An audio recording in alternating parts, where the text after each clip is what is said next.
주교님은 만주를 뒤덮고 있는 황폐의 원인이 무엇인지를 물으실지 모르겠습니다. 그것은 중국의 현 왕조 청나라의 창시자가 만주를 정복할 당시 그 최초의 백성을 정복한 지방으로 옮겨 살게 한 정책 때문이었습니다. 그래서 그는 중국 제국을 점령하러 갔을 때 그의 모든 군인과 그 가족들, 다시 말해서 그의 모든 신하들을 함께 데리고 갔습니다.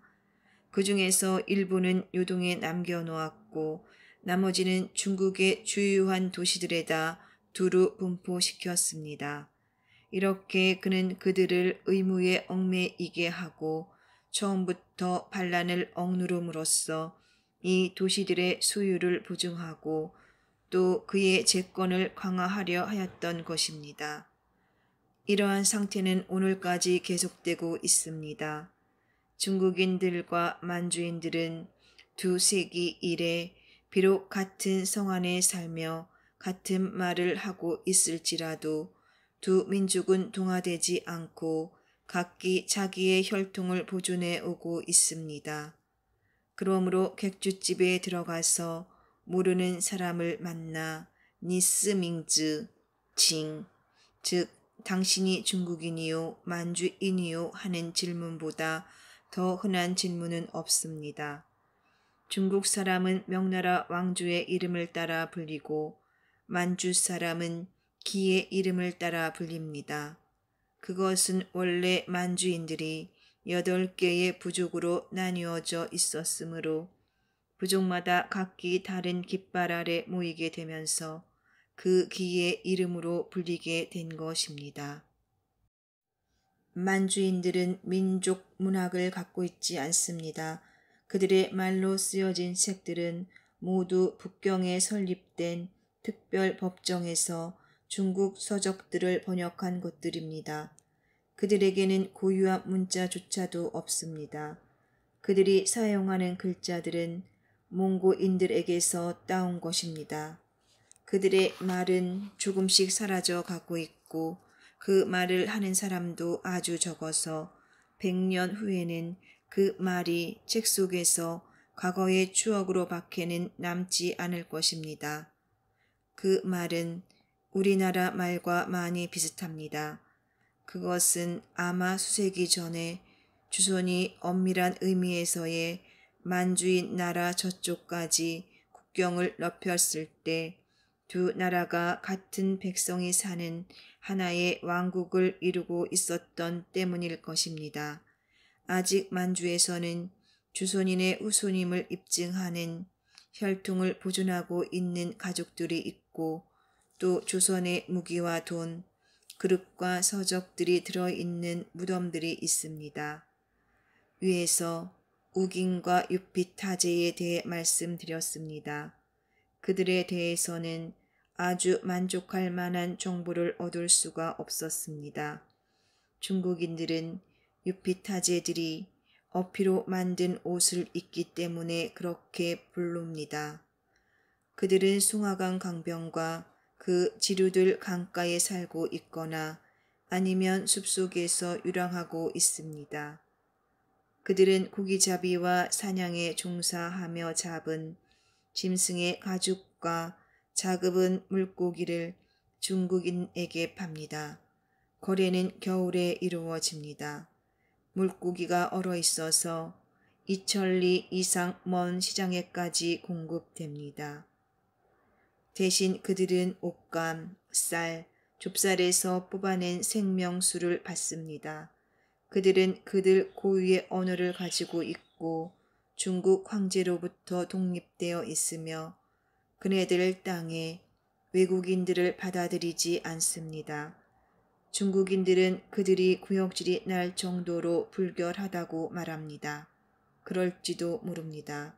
그러나 그들을 이렇게 비방할 수 있으려면 그들 자신이 먼저 속옷을 좀 더 자주 갈아입고 또 그들을 뜯어먹는 기생충을 없애야 할 것입니다.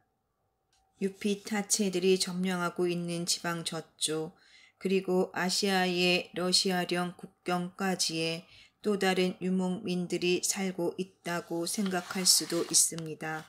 그러나 그 문제에 대해 아는 것이란 아무것도 없습니다. 이 부족이 사는 남쪽, 바다 쪽으로 다체수라고 부르는 나라가 있는데 얼마 전부터 아주 많은 중국인들과 조선인 방랑자들이 어떤 사람들은 독립정신에서 또 어떤 사람들은 그들의 범죄 때문에 받아야 할 벌을 피해서 또는 빚쟁이들의 추격을 피하기 위해 그리로 모여들었고 지금도 매일같이 모여들고 있습니다. 도둑질과 범죄에 익숙된 그들에게는 도덕도 원리 원칙도 없습니다. 그러나 그들이 그들의 무질서를 억압하고 생활을 할 수도 있기 위해 두목을 하나 선택하기로 하였다고 합니다. 그들은 만장일치로 살인자는 누구나 생매장하기로 결정하였고 또 그 법을 그들의 두목에게까지도 적용시키기로 하였습니다. 그들은 여자가 없으므로 여자를 만나면 어디서나 여자를 납치해 갑니다. 고대 로마의 초기와 좀 비슷한 이 작은 나라가 로마와 같은 발전을 할 수 있을까요? 두고 보아야 할 일입니다. 조선 국경에서 멀지 않은 곳인 산림 속에 태백산 또는 큰 백두산이 구름 높이 솟아 있는데 이 산은 지금 왕위에 있는 왕가의 시조인 한왕의 출생지로 중국에서 유명합니다. 산의 서쪽 비탈에 그의 옛집이 보수한 덕택으로 보존되어 있는데 종교 예식의 중국 미신으로 둘러싸여 있습니다. 그곳의 먼지 속에 이마를 조아리기 위해 경건한 순례자가 아주 먼 데서부터 옵니다. 한왕의 기원에 대해서는 역사가들의 의견이 나뉘어져 있습니다. 어떤 이들은 그가 처음에 도둑의 두목으로서 주위의 지방들을 착취하였는데 도당의 수가 많아지자 왕권의 기초를 놓게 되었다고 말합니다. 또 다른 이들은 그가 명예를 추구하기 위해 처음에 달단에 많이 존재하던 작은 왕국의 하나였으나 주상으로부터 물려받은 유산을 확장하게 된 것이라고 주장합니다. 그 기원이야 어쨌든 그는 벌써 명조 마렵에 명조의 마지막 황제의 하나인 중국의 만력 황제가 크게 두려워할 만큼 세력이 강해졌던 것만은 사실입니다. 만력 황제는 환왕의 세력을 약화시키기 위해 그의 나라들을 위협하는 몽고인들과 싸우기 위해서라는 핑계를 대고 한왕에게 그의 군인 중에서 정병을 보내주도록 청하였습니다. 정병들이 그의 지배하에 들어오자 그는 한 사람만 제외하고 모두 죽이게 하였는데 이 사람은 얼굴이 잘생겨 한 관리의 관심을 끌어 그의 하인이 되었다가 주인의 신임을 크게 얻고 그 집의 관리인이 되었습니다. 그로부터 얼마 후 다른 관리 하나가 이 관리를 방문하러 왔다가 이 달단 청년을 보게 되었습니다. 이에 그는 그의 동료에게 이 금지된 사람을 살려주고 있으니 황제의 노여움을 사게 될 위험이 있다고 말하였습니다. 그 관리는 그 청년을 고발할 것이니 우선은 연애를 즐겨야 하지 않겠느냐고 대답하였습니다. 그러나 그 청년이 이 말을 엿들었습니다. 그는 앞날이 염려가 되어 마부에게 중대한 임무가 생겼다고 말하며 주인의 말 중에서 제일 좋은 말을 끌어 안장을 얹어 놓으라고 지시하였습니다. 말이 준비가 되자 그는 말에 올라타고 한왕에게 황제의 배신과 동료 군인들의 불행한 운명을 알리러 백두산까지 전속력으로 달려왔습니다. 붕괴한 한왕은 그의 10명의 아들 중 맏아들로 하여금 군대를 이끌고 이미 중국인들이 조선인들로부터 탈취한 요동의 수도 봉천을 점령하게 하였습니다. 왕자는 봉천에 도착하자 적의 숫자에 놀라 대항하지 않고 그대로 돌아왔습니다.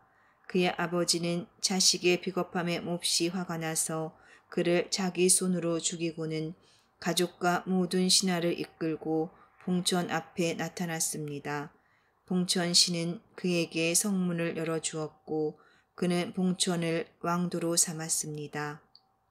그러는 동안 황제의 궁궐의 두 내관, 즉 왕과 두라는 사람이 만력의 후계자인 숭정 황제를 거슬러 운무를 꾸미고 그 자리에 다른 황제를 뽑아 앉혔습니다. 숭정은 절망한 나머지 매산의 한 나무에 그의 목을 매달고 죽었습니다. 이 나무는 오늘날까지 보존되고 있습니다. 중국 사람들은 이 나무를 매우 숭배합니다. 그들은 그 나무가 황제의 죽음으로 성화되었다고 말합니다. 숭정 황제의 자리에 앉힌 사람은 추앙왕으로 불렸습니다. 그는 경솔하게도 한 유력한 관리의 아내를 빼앗음으로써 그의 증오의 대상이 되었습니다. 오상괴란 이 관리는 그 강탈자를 추격하기 위해 봉천의 새 왕에게 도움을 요청하였고 추앙왕은 겁이 나서 남쪽 지방으로 달아나 버렸습니다. 그러는 동안 교활한 한왕은 자기의 둘째 아들 순치를 보내 북경을 점령하게 하였습니다. 이리하여 달단 만주 왕조가 시작되었습니다. 순치는 강희의 아버지인데 강희제의 치세 동안 한때 중국 전체가 그리스도교 신앙으로 개종할 희망을 보였습니다. 그러나 이 희망은 다소간 천주교를 박해한 그의 후계자 옹성, 건륭, 가경, 도광 황제들의 치세 아래서 사라져 버렸습니다. 여행 이야기로 다시 돌아가겠습니다. 정월 20일 양력 1844년 3월 8일 경원의 조성 관장이 이튿날 시장이 열릴 것이라는 소식을 훈춘으로 보냈습니다. 날이 밝자마자 우리, 즉 저와 저의 동행은 서둘러 시장으로 갔습니다. 읍내 어귀에는 사람들로 들끓고 있었습니다. 우리는 손에는 흰 손수건을 들고 허리띠에는 붉은 색깔의 작은 차 주머니를 차고 군중 가운데로 걸어갔습니다. 이것이 조선의 밀사들이 우리를 알아보도록 약속된 표였으며 그들에게는 우리에게 접근하라는 표였습니다. 우리는 읍내로 들어갔다가 다시 나왔으나 아무도 나타나지 않았습니다. 이렇게 여러 시간이 흘렀습니다. 우리는 불안해지기 시작하였습니다. 우리는 그들이 만날 약속을 어긴 것일까 하는 생각을 하게 되었습니다. 마침내 우리가 말에 물을 먹이러 읍내에서 300보 떨어진 개천으로 갔을 때 우리의 신호를 알아차리고 누군가가 우리에게로 오고 있었습니다. 제가 중국말로 말을 걸었으나 그는 알아듣지를 못하였습니다. 그래서 조선말로 당신이 누구요? 하고 물었습니다. 그는 한이라고 합니다. 라고 대답하였습니다. 당신은 예수의 제자요? 그렇습니다. 이제 성공했다고 저는 생각하였습니다. 그는 우리를 그의 동료들 한테로 안내하였습니다. 그들은 4명이었는데 한 달 이상 우리의 도착을 기다리고 있었던 것입니다. 우리는 함께 긴 이야기를 할 수가 없었습니다. 중국인들과 조선인들이 우리를 에워싸고 있었습니다. 가엾은 교우들은 슬픔으로 낙담해 있는 것 같았습니다. 우리들의 대화에서 풍기는 이상한 분위기가 외교인들의 호기심을 끌게 하였습니다. 그들이 우리들의 이야기에 주의를 덜 기울이는 것 같이 보였을 때 우리는 우리 종교 일들에 관한 이야기를 몇 마디 하였습니다. 그리고는 즉시 가축 시장으로 다시 갔습니다. 얼마 받겠소? 80냥이요. 너무 비싸오. 자, 50냥 줄 터이니 당신 짐승을 주시오. 80냥 이하는 절대 안 돼오. 이렇게 우리는 우리를 감시하고 있는 사람들을 속였습니다. 이 교우들로부터 조선 교회가 박해 이후 상당히 평온하고 많은 수의 교우들이 박해의 위험이 덜한 남쪽 지방으로 피신하였으며 여러 가족들이 신앙으로 개종하였고 교우들이 서양 선교사를 그들의 집에 오래 숨겨두는 것이 어렵겠지만 천주님의 자비를 믿고 선교사를 영입하기 위해 최선을 다할 것이고 북쪽으로의 영입은 한 국경에서 또 다른 국경을 넘어야 하는 어려움 외에 나라 전체를 통과해야 할 이유 때문에 변문 쪽이 덜 위험할 것이라는 등의 소식을 들었습니다. 이야기가 끝나자 우리는 하직의 표로 손을 마주 잡았습니다. 그들은 흐느껴 울었고 눈에서 굵은 눈물이 흘러 나왔습니다. 우리는 다시 읍내로 들어가서 군중 속으로 자취를 감추었습니다. 경원시장은 우리에게 이상한 풍경을 제시하였습니다. 장사꾼들은 도착하자 즉시 그들의 상품을 늘어놓을 권리가 없었고 신호를 기다려야 하였습니다. 해가 중천에 이르자 사람들이 깃발을 높이 올리고 북을 쳤습니다. 그 순간 성급한 군중이 밀집하여 광장으로 몰려들었습니다. 조선인, 중국인, 만주인 모두가 뒤섞여서 각기 자기 나라 말을 하며 머리가 띵할 정도로 소리소리 질렀습니다. 그리고 그 소란한 소리들이 근처 산에서 메아리쳐 왔습니다. 그들은 4-5시간 밖에는 장사를 못합니다. 그래서 사람들의 왕래, 싸움, 주먹질, 무장 약탈 같은 것이 경원을 시장이 아니라 습격되어 약탈당하는 도시처럼 느껴지게 하였습니다.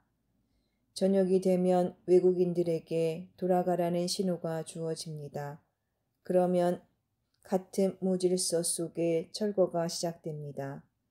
군인들은 그들의 무기로 낙오자들을 밀어냅니다.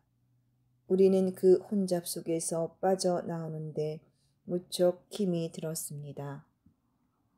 우리가 훈춘으로 돌아가려 하였을 때 조선 교우들이 다시 우리한테로 오는 것이 보였습니다. 그들은 우리와 작별할 결심을 할 수가 없어서 우리와 좀 더 이야기를 나누고 마지막 작별 인사를 하고 싶어서 온 것입니다. 저의 동행은 그들에게 인사를 하려고 말에서 뛰어내렸습니다. 저는 우리를 둘러싸고 있는 포졸들이 우리를 장사 일이 아니라 다른 일로 온 사람으로 의심할까 두려워 그에게 다시 말에 오르라는 신호를 하였습니다.